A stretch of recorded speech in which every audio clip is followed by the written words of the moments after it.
we talk about grifters and how you can smell them 69 miles away. Like grifters, like you remember the Web3 train, the AI train, creator grifters, and all these grifters.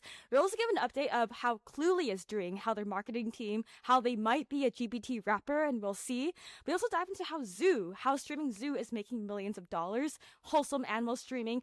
We also touched on like unwholesome streaming and how that is making money, and an update about my thoughts on VCs and design buddies towards the end, referencing a previous episode we did. Let's hop on in.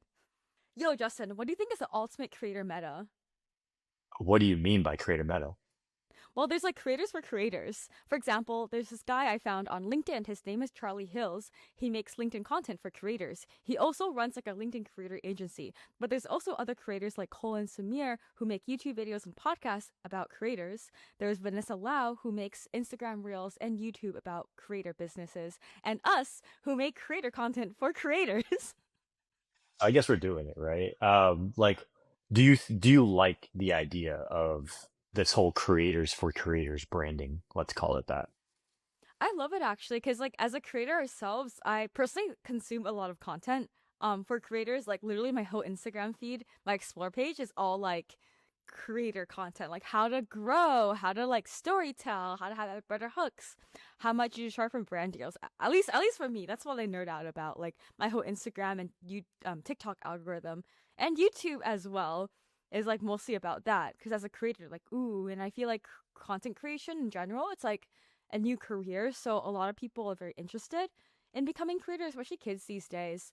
They grow up wanting to be a YouTuber. They don't want to be an astronomer. They don't want to be an engineer, but they want to be a YouTuber. Like I grew up, I was a kid in 2010s, and we all want to be an engineer, but I secretly wanted to be a creator. But I was closeted. I never told anyone that, and I'm doing it. Yeah, I think for me, I think there's a difference between creators for creators and then people who are building businesses for creators. And what I mean by that is people like Colin and Samir, for instance, right? Like, I think those are creators for creators, right? Like, they're creating content for creators, but they're also creators themselves, right? They've been creating for a long time. But you've got a lot of these people, especially as the creator economy started to rise, like post COVID, essentially, where they're not really creators. Like they only started creating content because they saw this sort of big wave of creator economy stuff. And because they created content around the creator economy, they're now like selling courses or whatever it may be. So I think there are some people that are like kind of cash grabby. Well, let's call them grifters, right? You saw it with every trend. Right now, it's big on AI, right? And then during like the past like 3, 4 years before, it was probably what was it called? Web3. Like there's always this new wave of grifters, let's call it that. And I think specifically in the content space, you have to be careful of who's actually a creator who's creating and being a creator versus the person who's only creating creator business content, but they haven't actually really created much content outside of that. I think there's a difference. Yeah, how can you tell personally if someone's a creator grifter? For me, it's like if the only thing that they have on their resume is a course, it's probably a red flag. Now, there's nothing wrong with selling creator courses, right? Like Colin and Samir have their own course and everything like that. Like I trust Colin and Samir, I love their content. But there are some people out there where if you look at their content, and not just like their content, but maybe like their personal stuff, whether it's on LinkedIn, Instagram, yada, yada, yada, where literally the only thing that they have public is a creator course, that's always sus to me. I don't know. What about you? Yeah, I agree. It's like if I feel like I see someone jumping from like Web3 to AI, now creator, you know what I mean? Those people who like can't make Exactly. up their mind, they're just like bandwagoning. And when you ask them questions, they're just like, yeah, mooning, Web3, yeah. Or like, yeah, AI, automation, taking jobs. Stop hiring humans. It's just like kind of just like when you talk to them and you ask them questions, especially in real life, they don't know what they're do. They don't know what they're saying. And I feel like I would trust someone if I ask them a question and they say I don't know. Um, so things like that. I feel like that's how I tell. It's people just like bandwagoning. I see I know people like that. Yeah, it's that, and then like if 50% of your vocab is just hype words, it's probably a red flag. Like it's Oh my god, never good. I was like randomly in Bangkok and there's like DevCon, which is the biggest crypto conference. I was randomly there. I didn't go to the conference. I went to a bunch of side events just for the free food and for fun.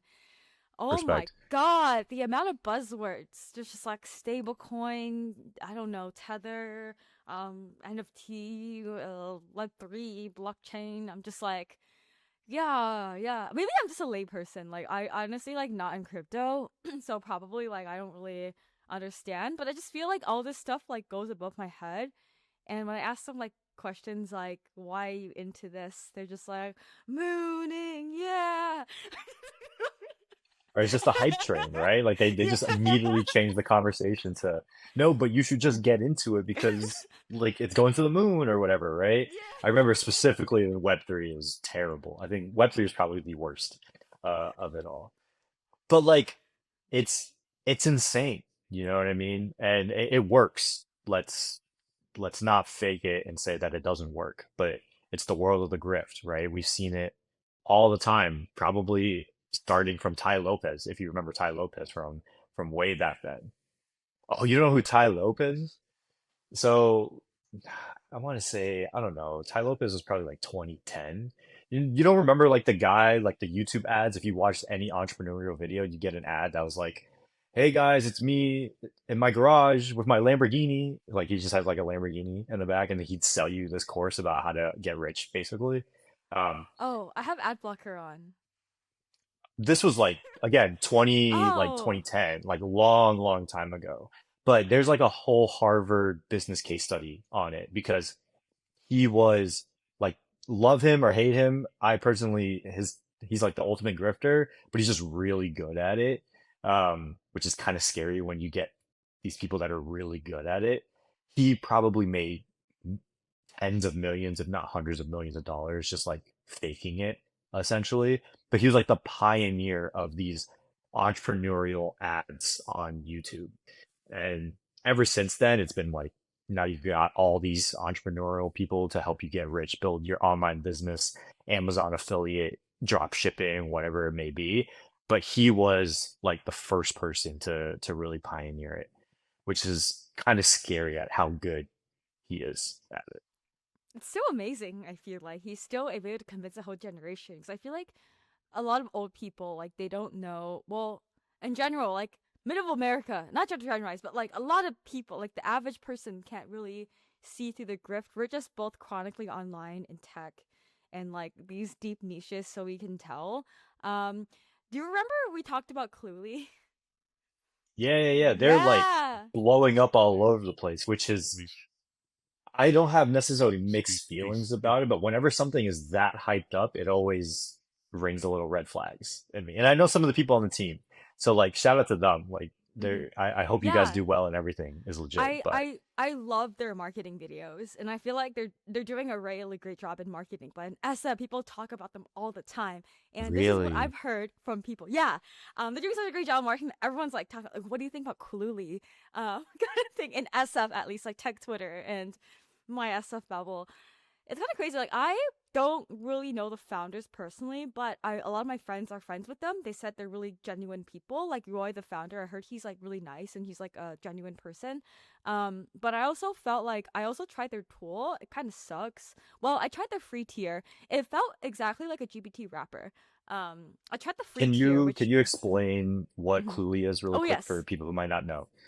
yeah, so clearly, the tagline for their company is like cheat on everything. So it's like a little, it's like a software you can download on your computer, and then you can like take it to like your Zoom calls, and you can like cheat on interviews. It'll give you like, it will like, it's like a transparent overlay on the screens, and it'll give you like answers and just like things to ask, during your interview or your sales call or like your virtual date or anything to like help you cheat on it.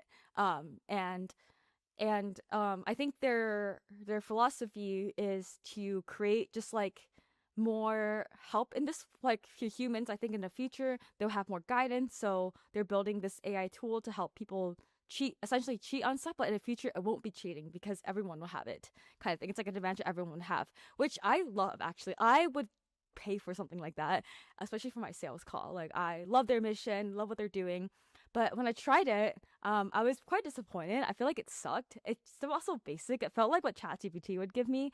And I personally use this other tool called Granola, which is free. Does the same thing, but for free. And it's also like more detailed. Because clearly, I was actually just like on the free trial, which is like 100 characters, which is pretty limited. But from what I read, it's like so basic. But I don't know. I think their team is pretty cracked. Like, at least their marketing is really cracked. I heard that from friends who have did interviews with them as an engineer, they seem to not care about their product. They just care about hype. Like the founders just want to be famous, which they have achieved their goal. They are famous and talked about all over SF. But I feel like as a product sense, a lot of engineers, my engineer friends who interviewed them with them were very disappointed and didn't want to work with them because they're just so focused on hype, not product. But then again, I feel like the founders are young. I feel like they'll learn and iterate and keep improving. So I don't know. It's just interesting because we mentioned like hype and how we'll hype it up, but the product isn't actually that good. But they hyped to like I don't know 10 million AR or something like that, and they raised 15 million from A16Z recently too. That was pretty cool. But yeah, and their product is, at least in my experience, I'm just really critical about things. It sucks. Yeah. Again, I don't know too much about like the founders or anything like that. I do know a few people on the marketing team, and obviously, like you said, they're killing it for literally everything that they put out. It seems to work really well, and they're taking. I would say they're taking like the what's it called? Dollar Shave Club. Um, what's the other CPG product? Liquid Death, etc., like that type of Oh. approach of trying to make something not sexy, right? In this case, it could be it's cheating, right? No one's really ever advertised cheating before. And so I think they can do well. They are doing well. The question is, to your point, when will they or will they ever start focusing on product? They've got all this hype, but I would really wonder what their retention is. And I think that's the big sort of thing that would drop is if their retention is like 10% or 20% month over month or something like that. I think I had read a stat where ChatGPT initially was like 60% retention, which was really high, but now it's like 90% retention of if you get pro, you stay the next month. And I think that is insane. Like a 90% retention rate on a product is crazy. And I think they said the only other product that has something similar is like YouTube. So we're comparing ChatGPT to YouTube. That's insane because we all know how great of a product YouTube is.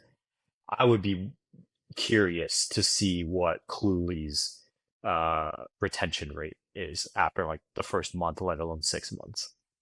Yeah, I know. Hopefully, they improve their products. I feel like it's so much potential in cheating on sales calls, and like, not cheating. I feel like it's like AI assisted, which is like basically like people complain how like at least like 50 years ago people had to do the abacus or like the math, and now we have a calculator. People say it's cheating. Now, like when I was in college, calculators were allowed on tests. Before in high school and like in elementary school they weren't. Um, no, no, it's interesting. Exactly. Yeah. Right. So like I'm very similar with you where it's like if the tools are out there and they're legal to use, then I believe we should be learning how to leverage it regardless. Right. To your point, calculators, like it never really made sense to me of you're able to use your calculator for homework, but then on the test you couldn't use your calculator. Like that just didn't make sense because once you got into the real world, you're going to be able to use your calculator anyway, right? And so you'd rather be taught how to use your calculator correctly rather than be like having the calculator banned or whatever. So we'll see what happens with Cluey. The thing that we do know though is they know how to bring hype around it. And shout out to their marketing team because they're clearly killing it on social at least. Yeah, no, I love every time I see their video, I had to stop and watch it because it's so good. Yeah, I'm like, but their Also, like editing is great. Their quality is good. They're pumping out a good amount of it as well. And I don't know, like if they can keep that up, that's great. Now or then it's like, can they make their product great? So we'll see. mm-hmm. Yeah. Also, some more lore is I almost went to their YC Startup School after party. It was like at 10 p.m. on a weekday, 10 p.m. to 2 a.m. at their office.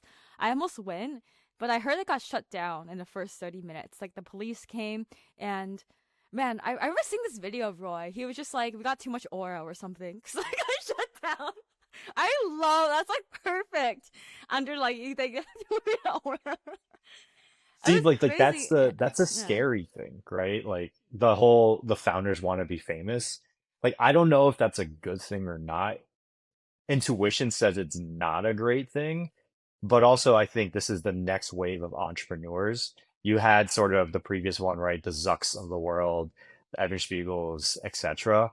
And then what is going to be like our generation and like younger Gen Z's generation of entrepreneurs? Maybe being famous is uh the skill that they need, right? Because our whole worlds revolve around content. So I don't know, but my intuition says that's a red flag, but we'll see. Interesting. Yeah, I can see that too. Like how Zuck rebranded to something cool, and Elon Musk also got more hair. It aligns with that. How like they got successful because they're like super like tiz into like building, which is like, and they become super cracked. They like become a cracked 69x locked in engineer. But now they're like going change, trying to be cool. So I think it tracks of people wanting to be famous or like distribution, public image, and looks matter. I feel like also pretty privilege matters a lot. I've noticed that when I used to dress like a tech bro because long story short, my mom, she made fun of girly girls a lot, and she's like, "Oh, so vain, la," because my grandma was a girly girl, so my mom didn't like my grandma, so she was just like, "Fuck girly girls." So growing up, I was just like very tomboy, very tech bro, and then I just wear like I don't know sweaters, like yoga pants or whatever. And when I upgraded my fashion, dyed my hair, started just like dressing nicer. I got treated so much better by random people. Like so many people want to be friends with me, and so many people would come up to me. So I think being and also like as my internet presence grown. So back when I was like a nobody dressing like a tech bro, like no one wants to talk to me. Versus just like now, like being more fashionable, everyone like so many more inbound comes to me too. Yeah, I mean, to your point, right? The Riz Tiz scale, pretty privilege is a real thing. If you don't believe in that, then I don't know, you must just be blind. But like, it's a true thing in this world. But the Riz Tiz scale, to your point, with these Cluely founders, is it too much Riz, not enough Tiz? Time will tell. And I think this might be a fun prediction time. It's literally July 1st that we're recording this. So the beginning of the second half of the year, where do you think Cluely will be in 6 months? Maybe we'll do a recap at the end of the year. We'll see what our predictions are. Would love to hear your predictions on where Cluely goes. I'll put mine down after. But you said what they're at 10 million ARR right now, I apparently. I I think so. I might have saw a tweet 1 million, 10 million. Let me just like reference this correctly. I just see them all over Twitter. Also, a lot of founders fake ARRs. A lot of posturing happens in like SF Silicon Valley. So yeah, a lot of people posture and stuff. He tweets a lot. I need to like find it, but I saw like a graph. I know they have at least a 1 million ARR in just like a couple of months, and they raised 15 million. I swear I saw um like a yeah. I'm trying to find their raise one. But I don't know. I feel like their team is like pretty cracked, and I feel like they could invest some of the money they make into improving their product. Um, oh, okay. So he made 5 million in 2 months, basically, for Cluely. Just look referencing tweets I see When was that, two on. months? Um, this was like mid June or like June 25th. So Okay, he so made so five recently. million in 2 months. But you know, what what you mentioned about retention, who knows if these users, because these are like monthly subscriptions, who knows if they'll churn or keep subscribing. But I'm interested to see what happens, and at least in Design Buddies, we're also investing in hype. We hire our first full time hire was a content creator actually, not someone to improve our product, but our content creator to help hype it up too. I get it. I get it. Mhm. Hype is Yeah. important, right? Mhm. Yeah. What is your prediction? Where do you think they're gonna go? I feel like they'll have more enterprise tier. I feel like SF is all B2B SaaS AI, and they'll probably have an agent to help you cheat or help you like make action items. I feel like they're gonna go to B2B SaaS agent. Oh my god, not me making buzzwords again. Um, I think they're gonna be enterprise. They're gonna invest more. Actually, I don't know. Actually, the Grim hype is like more for the consumers, but the real money and sustainable money is enterprise sales. So I feel like the founders could be smart enough to. Well, I think the smart move is to like pivot towards enterprise. So I Okay, so you think. think a pivot towards enterprise will Mm-hmm. happen. Do you think where do you think ARR is going to go? Let's just say right now it's at 10 million, right? Because they made 5 over the past 2 months. Let's just say it's 10 million. Where do you think that ends up being at the end of this year? I'm just gonna throw, I don't know, 20, at least 20 to 50 million. I was 30 million. Because enterprise is a lot of money. Actually, that's like a lot. Hmm. I'm just gonna say 20 million. Because I feel like their initial peak right now. Okay. So you say 20 million ARR. I say they stay in the sort of direct to consumer space. I don't think their marketing team is equipped to go B2B. I think they're very good at direct to consumer. I don't know if they're good at B2B. So I think they would need to hire like a whole sales team for that, which I mean, I guess you could. But also I think the branding of Cheat on Everything is not a great enterprise sales pitch, so to say. They would, or maybe they spin off like a secondary like brand or whatever for that. So I think my best guess is they will see a huge uptick come start of the school year. I know their marketing team, they have a very student background, so I think they'll go hard for students at the beginning of the school year. And I think by the end of the year, it'll start to taper off and slow down. And I think they probably end up staying around that 10, 15 million ARR by the end of the Mm. year. That's my Yeah. guess. That's my Yeah, guess. that makes I don't sense think they too. explode over the next 6 months, though. Yeah. I just feel like every startup is becoming B2B SaaS and SF. That's what I thought. Continuing They off our inter- last episode, right, with Lillian. Yeah, B2B SaaS. Yeah, too much B2B. Yeah. Yeah, kind Yeah, of going that's back crazy. to yeah. I kind of want to like talk about the LinkedIn person. So, I'll just share my screen. I referenced him earlier. So, he basically like I want to know your thoughts on like LinkedIn creators and LinkedIn like content agencies. I'm just trying to get the window. I have too many screens open and I'm just trying to open this on a new tab and then it kind of went away. Okay, I'm just going to like get this again. Um I've also noticed a lot of people posting more. Is your LinkedIn feed AI generated content mostly? It feels it, I want to say. I mean, I use it for my posts, to be honest. Like, I'll run it through LinkedIn and then I'll add my own, like, personality to it, I guess, here and there. I would imagine most of it is 50% AI generated, though. Mm. Yeah, What my about feed you? is mostly like I can just share. My feed is um mostly like human content actually. This is my feed. It's all just like if you don't sleep in your messing it, you're cooked. Oh, I see That's a a lot of wild shit hook. posts. Oh my god. Okay, hold on, let me explain. Bruh, this is great. What's oh yeah, oh my god. Okay, let me just like clap and celebrate this. So I can get more of this on my feed. Um oh this is AI generated. This images. But the yeah, this is probably like AI. This I don't think Yeah, there's this too many emojis in there. that it's Yeah. I mean, oh, this ad is probably AI too. Okay, now I take that back. I feel like there is AI in here, um, at my feed. do you use AI with your content on So LinkedIn? not really, actually. I kind of just like I'm trying to use it more, but I mostly use it to like give me feedback on my content. I feel like I think a lot and I have a lot of things to say. So I've used AI to shorten my posts so they fit the character limit on LinkedIn. Because I just kind of write and write and write and That's write, and fair. I'm just like, yeah, that's why. I mean, in all my, I haven't actually used AI for any of my recent posts. I should, but I mean, this video I made, this was a sponsored video.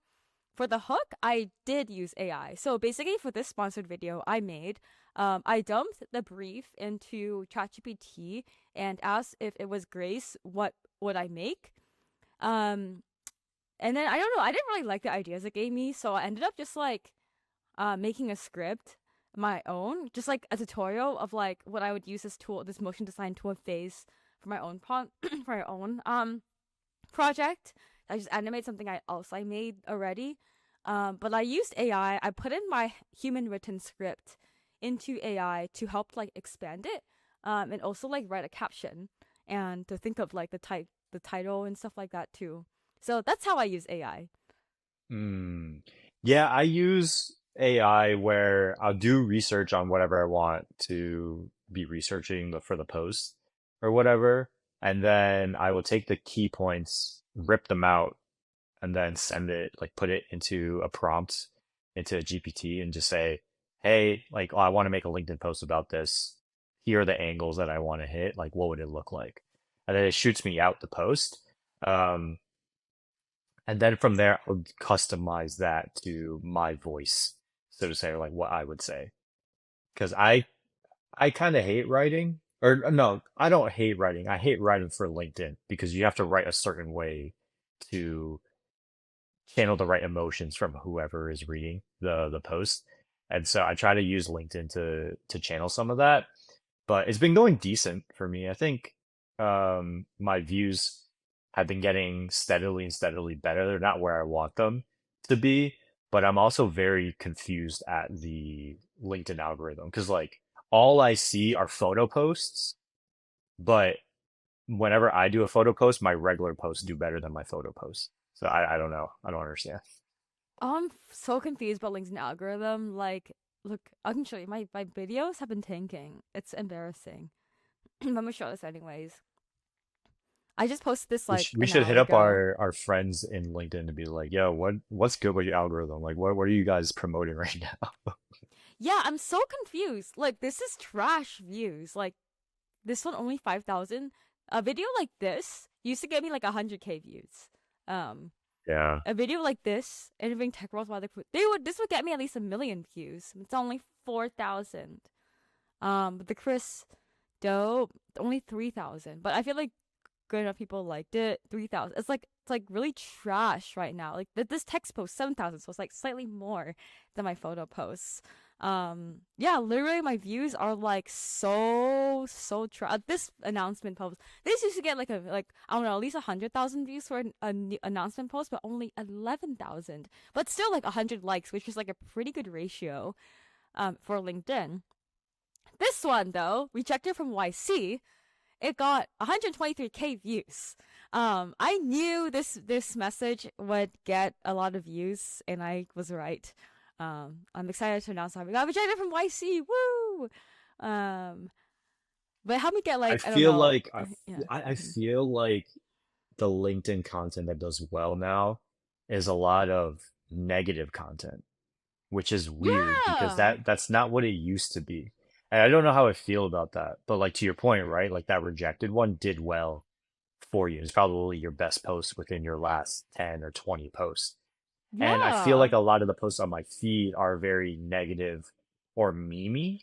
Um, Not necessarily a good or bad thing, so to say, but interesting insight into what is going on with the content algorithm and everything like that.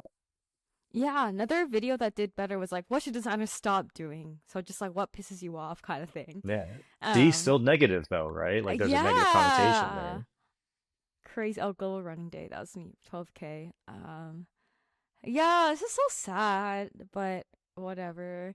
That's why, like, honestly, like, this is just oh, this one, the Bolt, the hackathon. I was this is like, this is literally like 10% of the views I normally get, which is like really, really sad. But this is reality right now on LinkedIn. Um, I'm not really sure why. I'm literally posting the same things I've done, and it makes me sad. It shouldn't, but I love social validation, and I love it when people see my posts and I work hard on. So yeah, that is why. Even this video got like over 1 million views the first time I posted it. Second time I posted it 14K. But honestly, like I posted like 10 times about like I just reposted stuff, and we made over 150K from our cohort. All I did was just like, if you're struggling in your job search, do this cohort, blah blah blah blah on every post, and then Mm. it's still converted. So I feel like people there are still high quality. That's why I still post, but the reach really isn't here. I'm like, oh yeah, join this, join that, join that. Um. Yeah, Anyways. I mean, we should get Jean on soon, and I wonder how or what her perspective is, because I would say most of her audience is built off of LinkedIn. She's not like most other creators where it's like TikTok is bigger, or YouTube's bigger, or Instagram, or whatever it may be. I'm pretty sure LinkedIn is her biggest platform. And so I wonder how this sort of algorithm shift, it seems like at least has impacted her at all.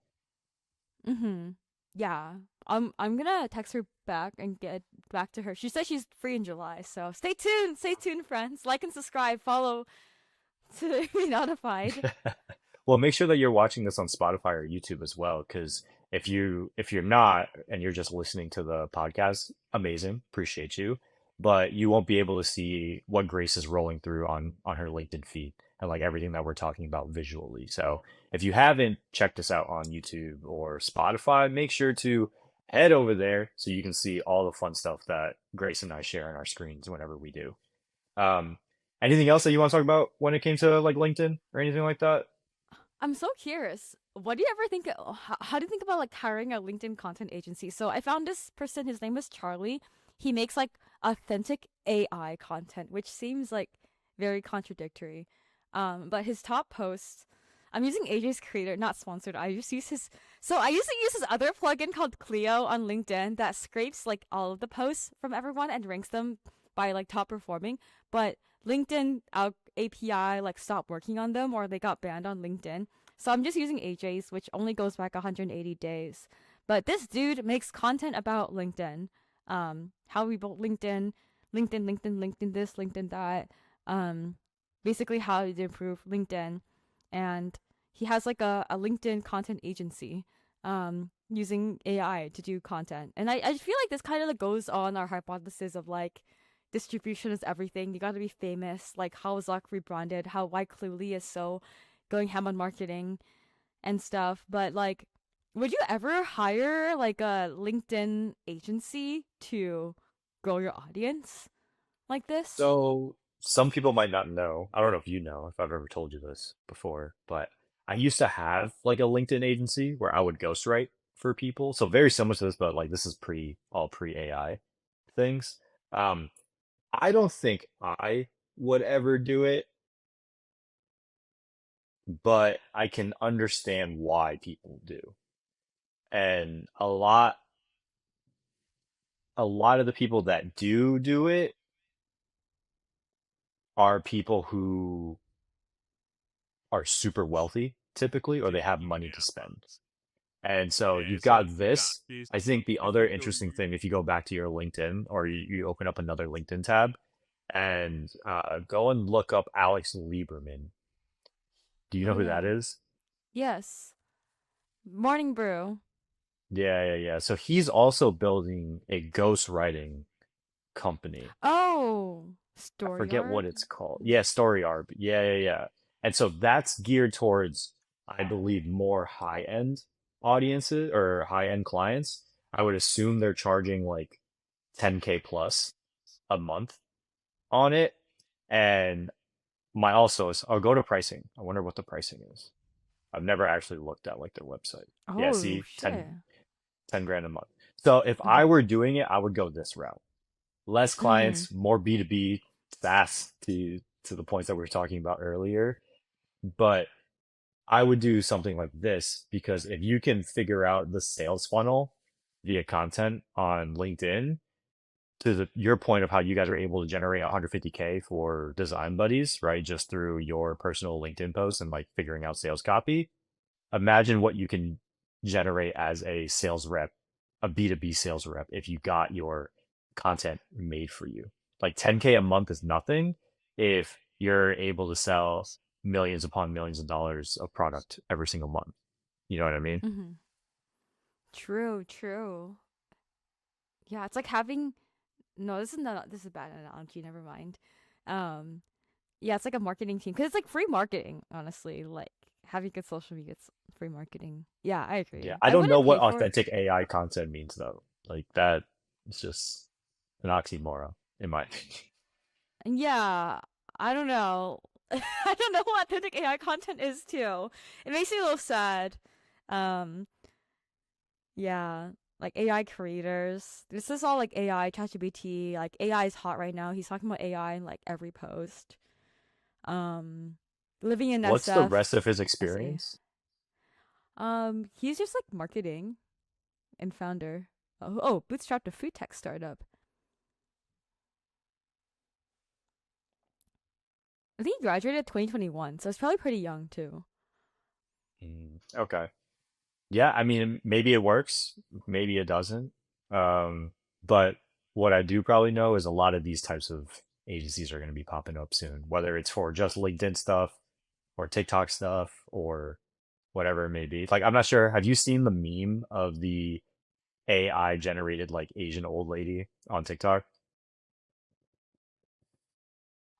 Forget. Let me see if I can find it.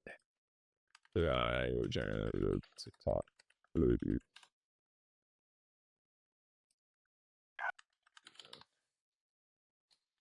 So there's like this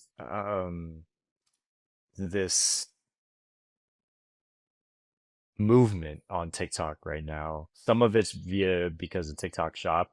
Other places are just trying to sell their own product, where they're using AI generated people as the hook or as like the creator, and the creator like they that AI person would be like, "My mom used to be a Victoria's Secret model. Here are 5 things that she told me to keep me skinny," and it'll be like eat watermelon, drink water, and then the third one would be like use this um skinny tea product or whatever it is, right? And then it'll be like the link in the bio, and then there'll be like 2 more after it.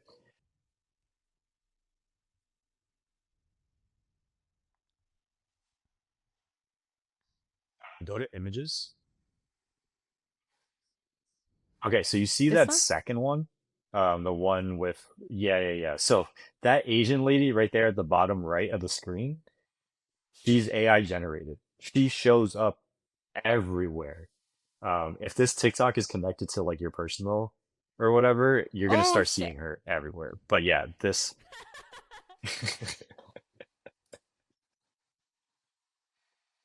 So yeah, she's again, I don't know who it is. It's obviously well, it's AI generated, but like I don't know who started it, but she is everywhere.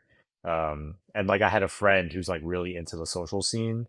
He put it on he put it on his story of like just like a meme around her, which is really funny. But she's slinging everything. She's slinging get skinny tea. She's dog products, whatever it may be.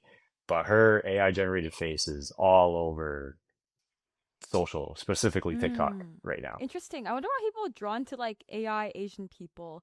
This is so like, a little bit tangent, but my friend, she made a fake Hinge profile and generated like what type would SF Tech Bros like, and all the images are Asian, like East Asian.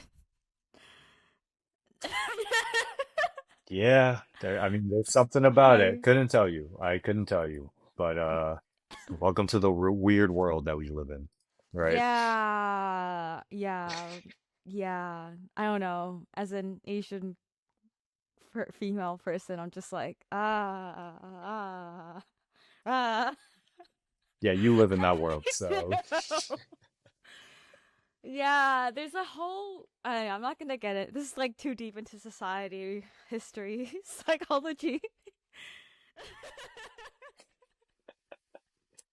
yeah, I know, like it's a whole meme. And if you're interested in what we're talking about, I'm sure you can Google a little bit of it, and you'll probably find out exactly what Grace and I are kind of hinting at. But anything else you want to bring up about LinkedIn, I or can I want to tell learn you about about the this zoo that zoo. I I found? love zoos. Okay. So I know you love zoos. I love zoos as well. The Singapore Zoo is Yes, amazing. I I'm not have sure if you've ever twice. been to it. But yeah, I think that's been my favorite zoo, beating out like even San Diego Zoo, which is really nice too. But right, going to Singapore Zoo, going to San Diego Zoo, almost every single zoo in the world a, charges a decent amount of money, right, just to get in. And B, the way that a lot of these zoos make money is they typically charge you a ton to do something interactive with the animal, right? Like it could be a nighttime safari, it could be feeding the giraffes, riding the elephants, whatever it may be, right? Petting a certain animal, which is very exploitative, right, of the animal because the animal doesn't have say. It's probably not great. We've all probably watched, what was it called? Blackfish, right? With SeaWorld and everything like that. So there's this girl um, who is absolutely killing it with her zoo called Alveus Sanctuary. And unlike any other zoo, they don't sell any tickets. And even though they don't sell any tickets, they're making over $1 million a year, which is absolutely insane. Um, and the craziest part about it is the reason that they're able to make so much money is because of content. The girl running it, her name's Maya Higa. She's a Twitch streamer, and basically her whole thought process behind this whole thing was, we're gonna turn the zoo into content. And so they stream 24/7 this zoo, which also is great because a lot of zoo animals are actually nocturnal. So they're like more active at night, right? Versus the times when most humans are going into zoos anyway. So they've got a 24-hour stream of the zoo, and then she'll pop in to do like educational bits. So these kids that are watching it, or even adults who are watching it, they're getting educational stuff. They're getting stimulated for as long as they want, right? Because they can watch the stream all day. People are making donations. And through all of this, I believe in like 2022, that's the latest filing, they did over like $1.2 million of just donations, which is absolutely amazing. And I think now I read somewhere where they get on average um 37 or 370,000 people view their stuff every single day. It could be more. Hold on, let me see if I can find it. But yeah, it's absolutely insane. Do you think like what are your thoughts on this as a I zoo love it because lover? I feel like if I were a zoo animal, I get like I feel like I'm like my free leavers exploited, for these like stupid tourists who like do weird shit to us. Um, I love it because I feel like it's like gives people a view of the zoo Exactly. without having to negatively impact on the animals, reducing harm overall. And plus, you get to like see what the animals are doing because sometimes, like when I go to the zoo, they're just like animals are just like sleeping there. They're just like walking around. They don't like really do much. So it's kind of like I'm just like do I like staring at it. I'm like do something, do something, do something. But on a stream, people can probably clip it or like the highlights. I can just see what is the main thing. Overall, I love it, and I feel like so like diving into like how they make money. Is it through like gifts, sponsorships? Like where's that revenue coming from? Yeah, I think a little of it comes from sponsorships, at least from what I saw, like on like TikTok, Twitch, etc.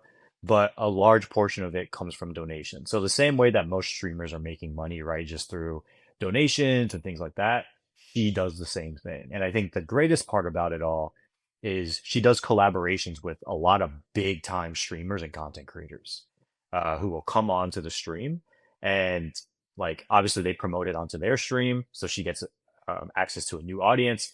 Those audience people can donate money to them. And if she's already making $1 million. I think they started in 2019. I might be wrong. And so I would assume this year they're probably doing 1.5 to over $2 million. If they're doing $2 million after being in business for 5 or 6 years, give her another 2, 3 years. I think this is like 10 million plus. Like I know a lot of streamers, and streamers make crazy money. And especially a model like this where the content is easy, so to say, right? Like who doesn't love cute animals? Like that content's always going to resonate. If you're live streaming animals, you're not the one that's stressed about like content ideas necessarily all the time, and you're not going to be making these animals do anything crazy. They're just like living their regular lives regardless, right?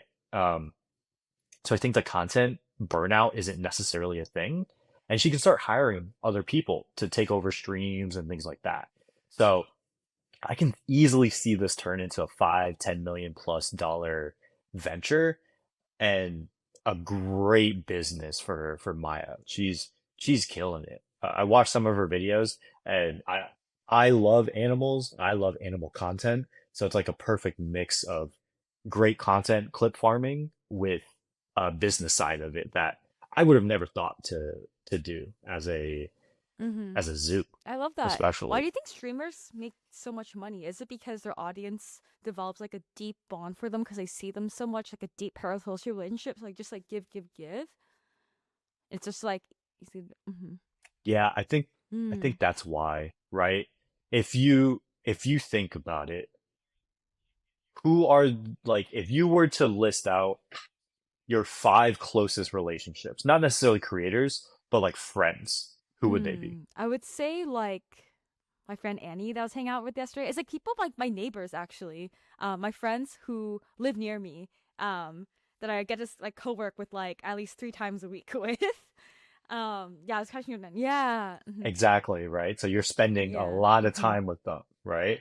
And with that, let's just say Annie was in a rough spot, right? Or she wanted to start something new or something like that, or like you go out for coffee.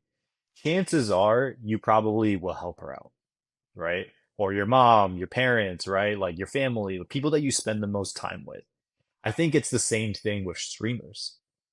Like the average watch time, I think for their streams is 45 minutes or something crazy like that.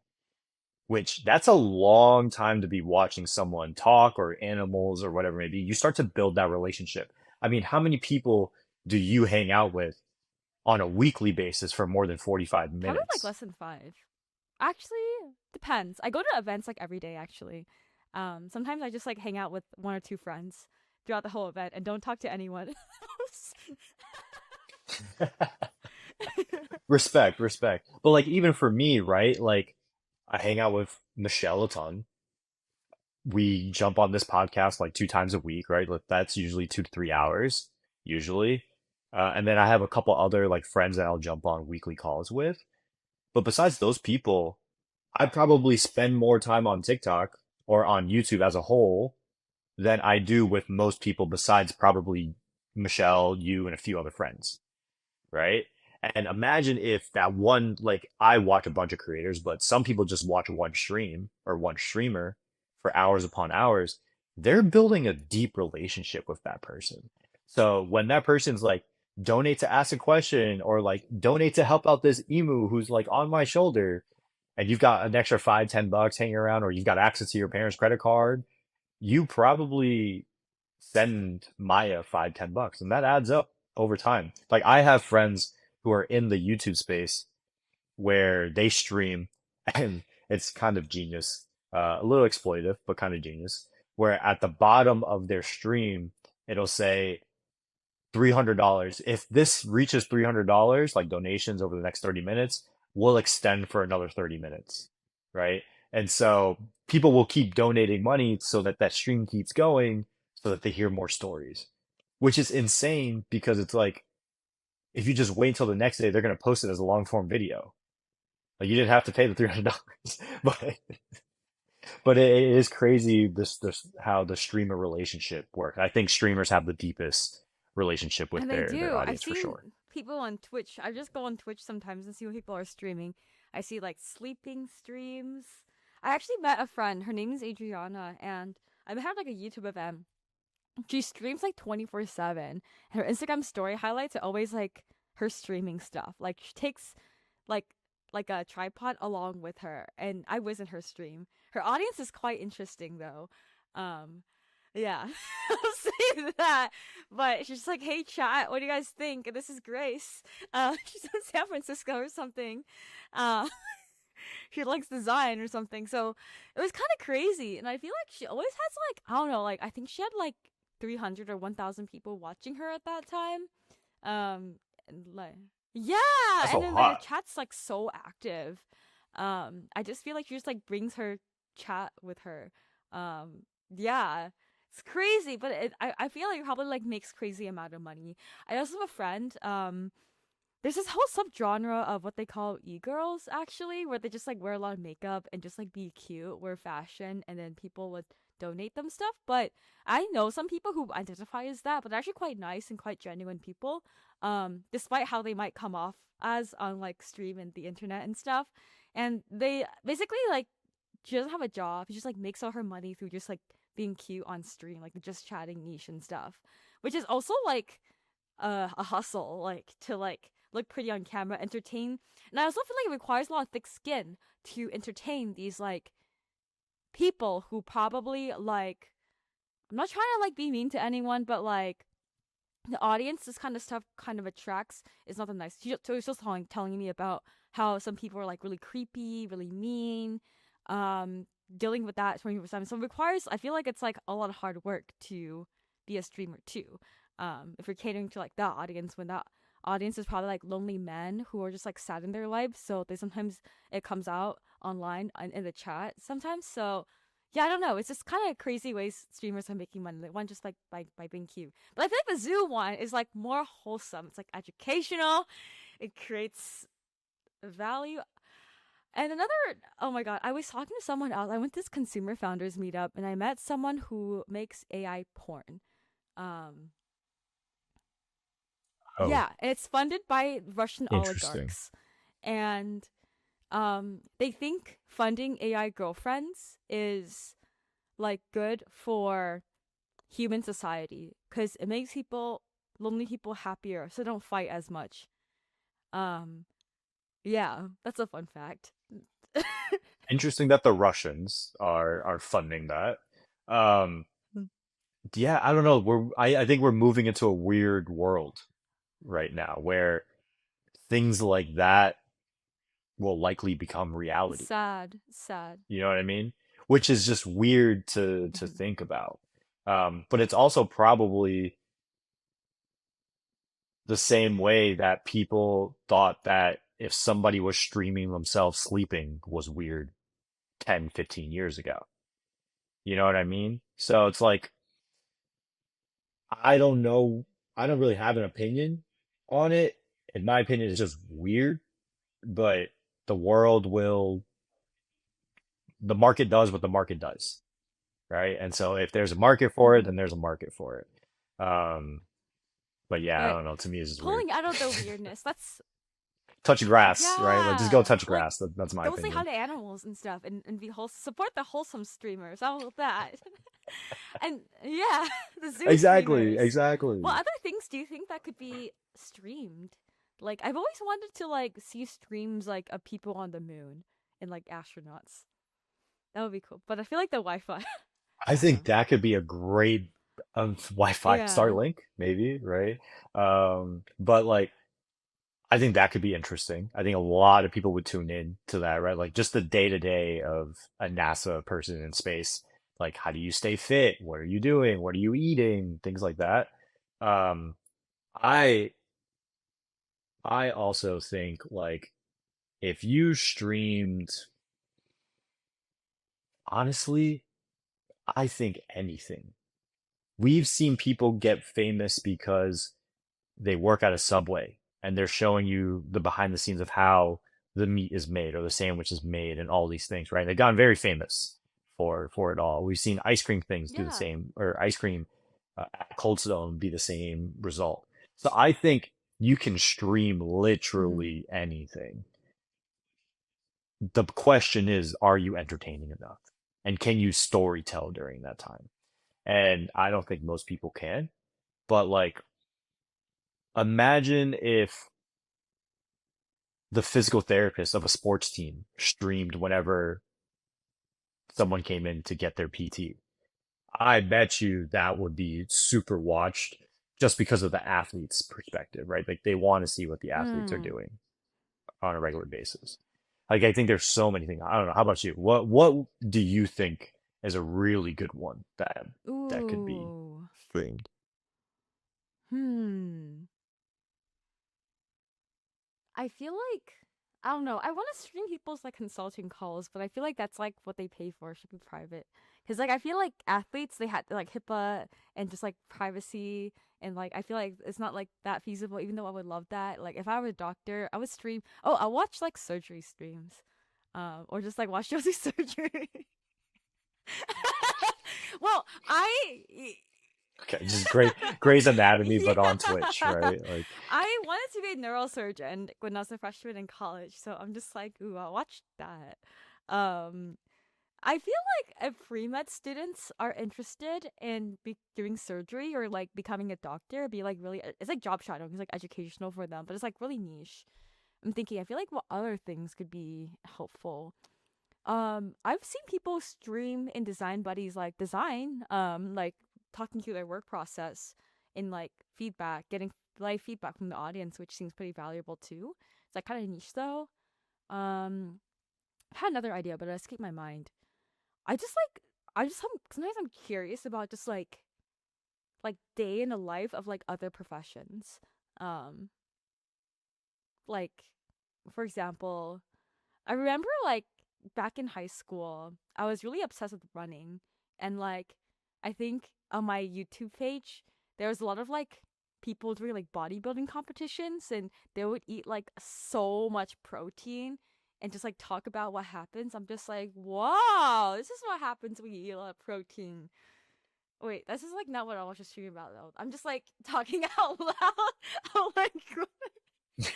Uh, well, I think, right? So this is a little bit of degeneracy here, but I was listening to a podcast, My First Million. Shout out to My First Million.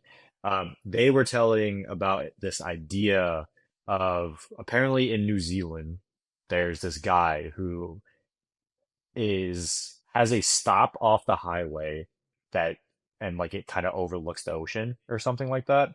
And he floated out a golf green, like a like the mm, green part of a mhm, golf course, right? With the hole. I think it's like 100 meters or 100 yards or something like that. And basically what he does is he charges people like $20, $40 for a bucket of balls. And if you hit it in a hole in one, you get $10,000, mm.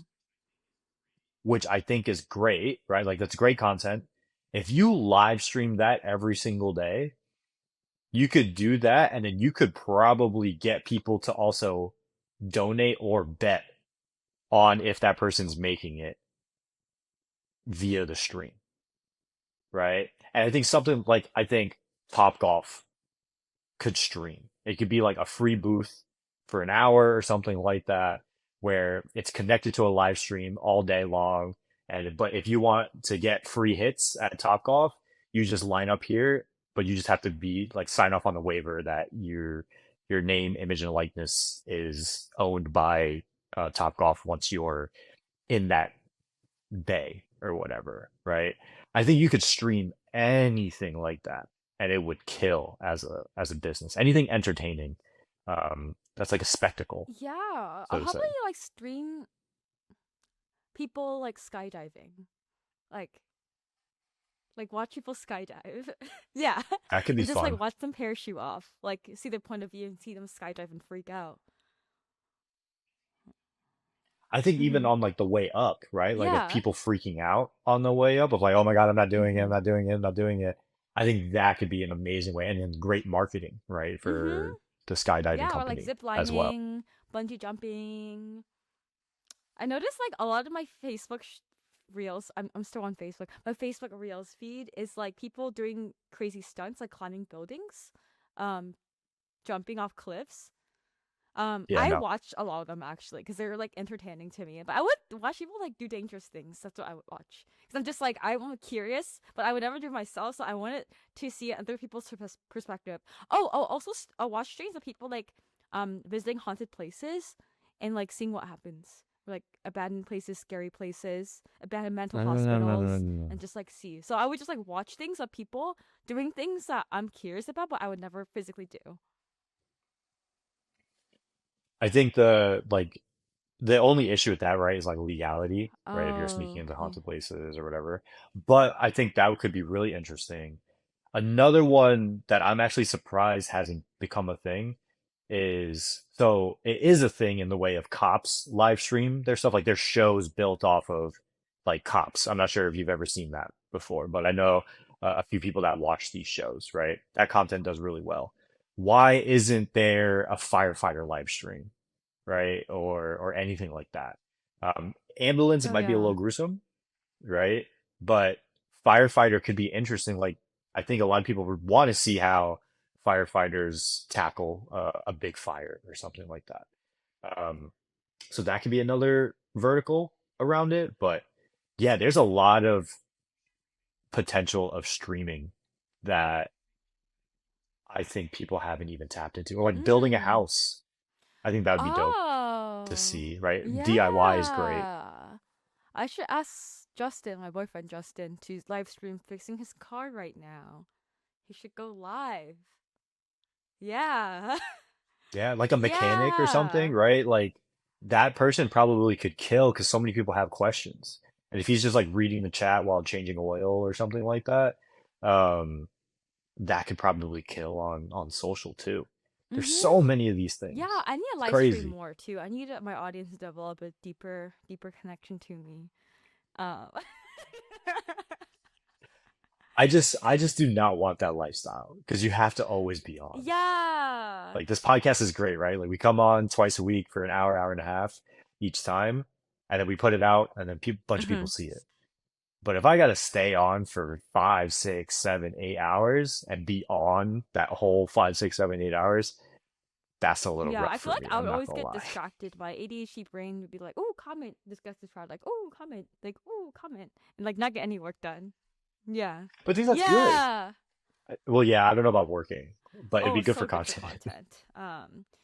Yeah, I know. I like to be public. It's I kind of relate to Roy, the Cluely founder, why attention is good. It feeds the ego. Probably because I was also bullied a lot as a kid and told to like not live anymore. And like being like now the shit, I'm just like, woo. So that's why I love I love being out there. The Yeah. ultimate arc. I respect it. I Thank you, respect thank it. you. Um, love that. So, I mean, that's all I had on the zoo stuff. Hmm. Shout out to Maya. She's killing it. Uh, any, I know we're kind of running over time, but anything else that you wanted I to talk feel about real like quick? I don't know. What's like I feel like this could be like dive into next week or another week as well. But something on my mind a lot lately was just like we're talking to a couple of VCs actually who reached out to me for like design buddies and um and they really want to invest. They like follow up with me, really proactive, and it's actually like a big fund and a famous fund in the creator economy space. Um and she really liked my team. She's a lot of potential and especially like the design recruiting space. And I was kind of reflecting on this, but also like observing other businesses and how they succeed is I feel like I was used to be really against raising VC money because I thought I had to like put all my eggs in one basket.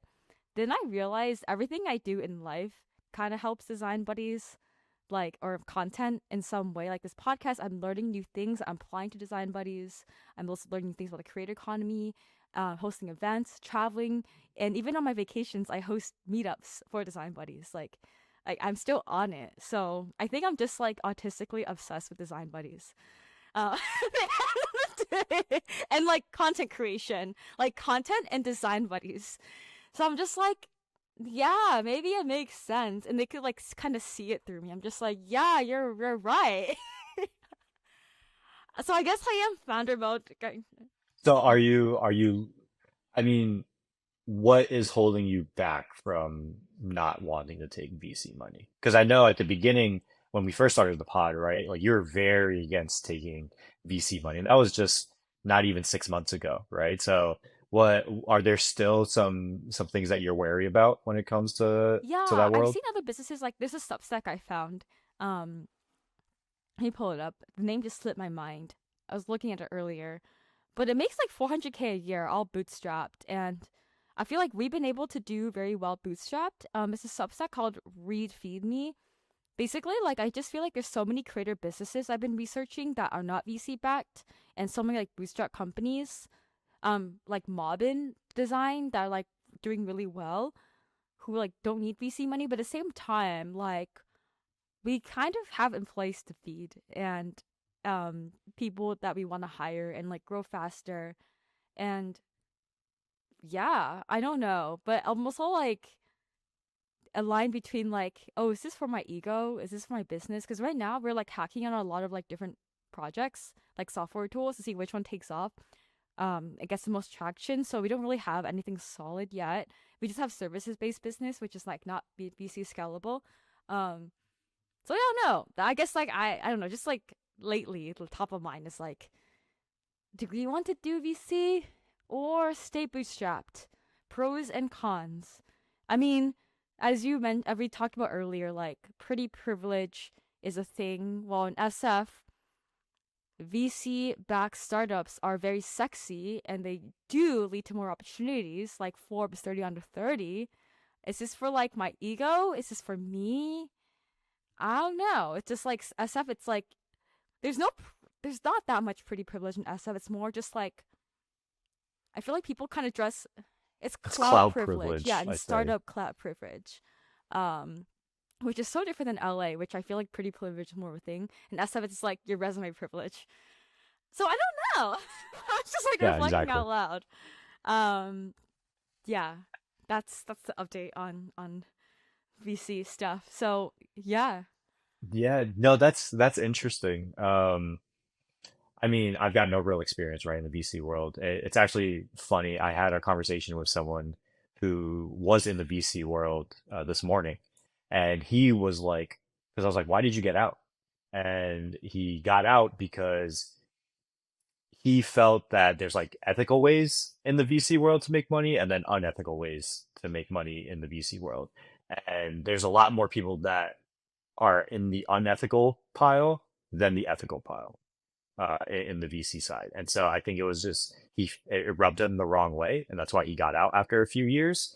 But that to me just tells me to tell you be wary of who you would ever bring on, right? Because Design Buddies is your baby, right? You've grown that thing from the beginning. I know your goal when we talked before was like, I want to turn into $1 billion company, blah blah blah, blah, right? And like you probably need VC money to get somewhere like that, but just make sure that they're not just trying to rip off the Design Buddies brand, right? Because you've obviously put in the time and effort to grow that thing Mm-hmm. from the beginning. So I know either way you'll be Yeah, killing it. yeah, I need to be really careful. I feel like I like the VC firm that I've been talking with and like the partners there. They don't take any board seats. They invest in the creators holding company, so they take 10% equity with like usually 1 to 3 million investment, which is like pretty good terms compared to YC and stuff.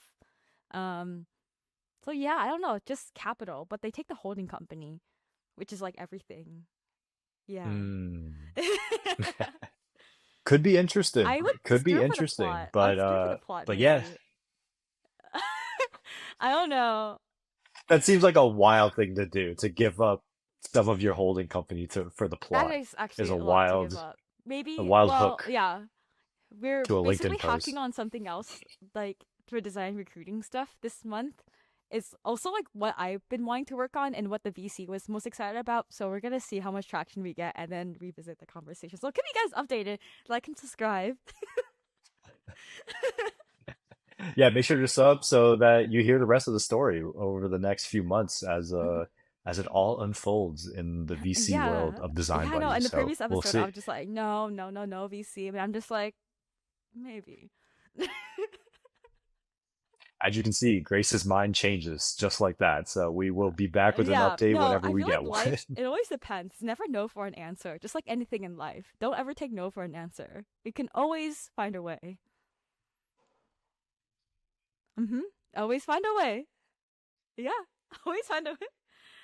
I agree. Like and subscribe. Leave a comment down below. Turn on the notifications. Comment, share with your friends. 5-star rating. Thank you.